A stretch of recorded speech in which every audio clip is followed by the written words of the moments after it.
België krijgen jaarlijks meer dan 10.000 vrouwen de boodschap dat ze borstkanker hebben. En die kanker wordt meestal operatief verwijderd. Nu, afhankelijk van de hoeveelheid weefsel die dan verwijderd wordt, kan die ingreep bijzonder verminkend zijn. Vandaar dat sommige vrouwen, en in België is dat 14 à 20%, kiest om hun borst dan daarna te laten reconstrueren. Die reconstructie kan op 2 manieren gebeuren. Dat kan gebeuren door middel van een implantaat of een prothese. Maar het kan ook gebeuren met eigen weefsel. En dan wordt er dus wat weefsel weggenomen, ofwel uit de buik, of de bil, of de dij, of de rug zelfs. En dan wordt dat weefsel gebruikt om de borst te gaan herstellen. In België wordt een reconstructie van een borst gezien als een deel van de kankerbehandeling. Vandaar dat ze terugbetaald wordt door de ziekteverzekering.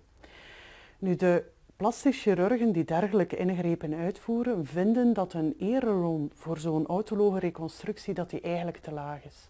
Vandaar dat ze eigenlijk dat inkomensverlies compenseren door middel van esthetische supplementen. En die esthetische supplementen kunnen al snel oplopen tot een paar duizenden euro's. Dat is gebleken uit een studie van de Vlaamse Liga tegen Kanker. Anderzijds klagen vrouwen die dergelijke supplementen moeten betalen, dat die supplementen veel te hoog zijn en dat dat eigenlijk een barrière vormt om een borst te laten reconstrueren. Nu, binnenkort zullen er onderhandelingen plaatsvinden op het RISIF.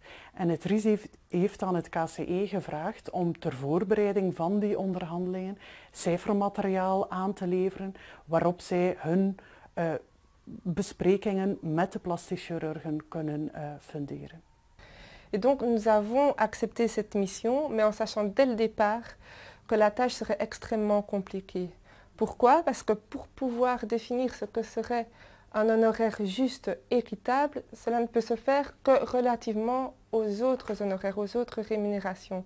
Donc cela nécessite une révision globale de la nomenclature, ce qui n'était bien sûr absolument pas possible dans les délais imposés par l'imminence des négociations. Et donc on a développé une autre méthode qui consistait vraiment à calculer la durée d'activité des différents chirurgiens lors d'une reconstruction et de multiplier ces durées par différents tarifs horaires. Cependant, on était de nouveau face à un autre problème. Quel est le tarif horaire acceptable d'un chirurgien plasticien? Comme il n'y a aucune donnée disponible à ce niveau, on a élaboré différents scénarios. On obtient donc une fourchette de résultats qui varie fortement en fonction du scénario choisi. Et donc, par exemple, pour une intervention par lambeau libre de type Dieppe, dont le remboursement actuel est de 1 500 €, on arrive à des résultats qui varient entre 1 100 € et 2 500 € en fonction du scénario choisi. Ce montant pouvait encore être augmenté si on y ajoutait d'éventuels ajustements secondaires. Ces chiffres peuvent être utilisés lors des négociations, mais ne sont qu'une solution temporaire.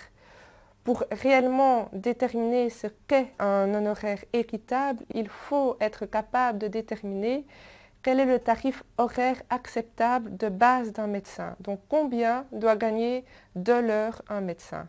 Et ensuite, on peut ajuster ce tarif horaire en fonction d'autres éléments. Il faut aussi, par exemple, tenir compte du risque de l'intervention, du stress, du niveau de qualification requis.